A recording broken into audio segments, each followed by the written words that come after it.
All right, today we're going to dive into a pretty powerful idea, how to build organizations that don't just succeed, but that actually endure for generations. Okay, so think about this for a second. We have more capital, more data, more management tools than at any point in history. And yet, we're living in this era of just incredible organizational fragility. Companies are rising and falling faster than ever. So, what gives? What is going wrong here? Well, the argument here is that the core of the problem isn't what you'd think. It's not a lack of ambition or a lack of smarts. No, it's something much deeper. It's a flawed focus, a set of modern obsessions that are creating these dangerous hidden weaknesses right below the surface. You know what I'm talking about, this obsession we have with speed and scale.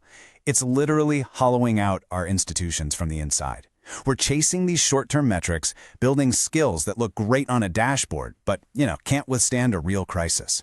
And what do you get? You get people just doing what they're told, not what they believe in. You get this kind of brittle growth that just shatters at the first sign of trouble. Okay, so let's get specific. The thinking here points to three core dysfunctions. And these aren't loud, obvious problems. No, they're more like these quiet, bad habits that slowly but surely just dismantle an organization's ability to survive, let alone thrive. And again, this isn't some big, sudden explosion. It's more like a slow leak. These are self-inflicted wounds, really. We're talking about the gradual erosion of good judgment, the way we just seem to forget all the tough lessons we've learned. It's like a poison to any kind of long-term vision. So let's break these down one by one. All right, dysfunction number one is what's called the illusion of control. This is a big one. It's where we start thinking that just because we're controlling things, we're competent. And the real danger here is that we start confusing being efficient with being effective. We become absolute pros at making a process faster, asking, are we doing things right? But we completely forget to step back and ask the really crucial question, wait a second, are we even doing the right things to begin with? I mean, this quote just nails it, right? Efficiency without learning creates high-speed irrelevance. Think about that. You're getting better and better and faster at doing something that doesn't matter anymore. That's not progress. That's a high-speed journey straight to irrelevance. You're basically perfecting a solution to a problem that nobody has anymore. And this illusion of control thing, it totally warps how we see people too.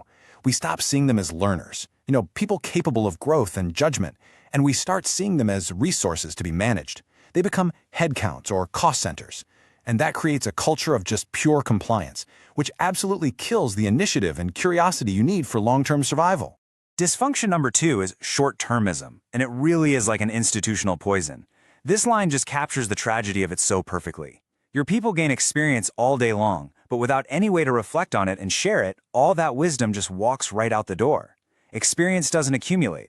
The organization as a whole never, ever gets smarter.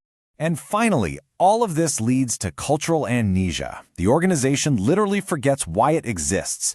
Mistakes get buried instead of being learned from. Success gets celebrated for sure, but the reasons for that success are never really analyzed. And the result?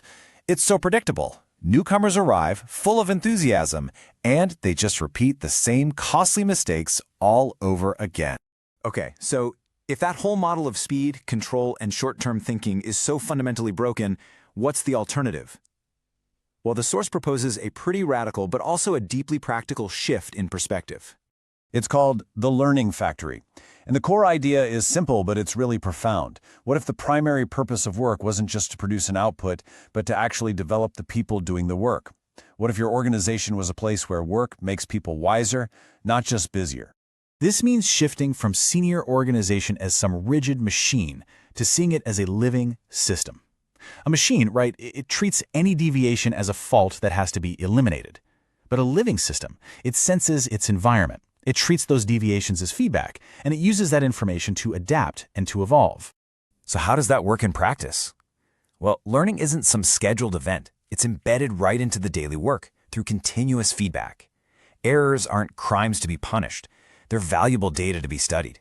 And leadership, it isn't about control, it's all about mentorship. And here is the crucial point in all of this. Your most valuable asset isn't your technology, it's not your brand, it's not your balance sheet, it is your organization's collective capacity to learn. Everything else, innovation, resilience, reputation, even profit, it all flows directly from that single capability. Now, I know this might sound a bit abstract, but it's not just a theory. The source lays out a really practical blueprint for how to begin this transformation, and it starts with small, deliberate changes to your everyday routines. This is what builds the foundation for change. See, you don't change a culture with slogans on the wall. You change it by redesigning the very systems that shape how people behave every single day. So here are 4 really powerful starting points. What if your meetings started with, what did we learn since last time, instead of just status updates? What if you promoted people based on their demonstrated judgment and ethical reasoning, not just their past performance? You start actively rewarding the people who teach and mentor and share what they know. And you start measuring things that actually grow people, like decision quality and trust. Of course, this requires a fundamental shift in what leadership even means. The leader's job is no longer to be the chief controller. All that does is centralize ignorance at the top. Instead, their role is to be a mentor, focused on creating capability and distributing good judgment throughout the organization. That is a model that truly scales and compounds over time. And what's truly compelling here is that the impact of this model extends far beyond the organization itself. It actually has these profound implications for society as a whole. I mean, think about it.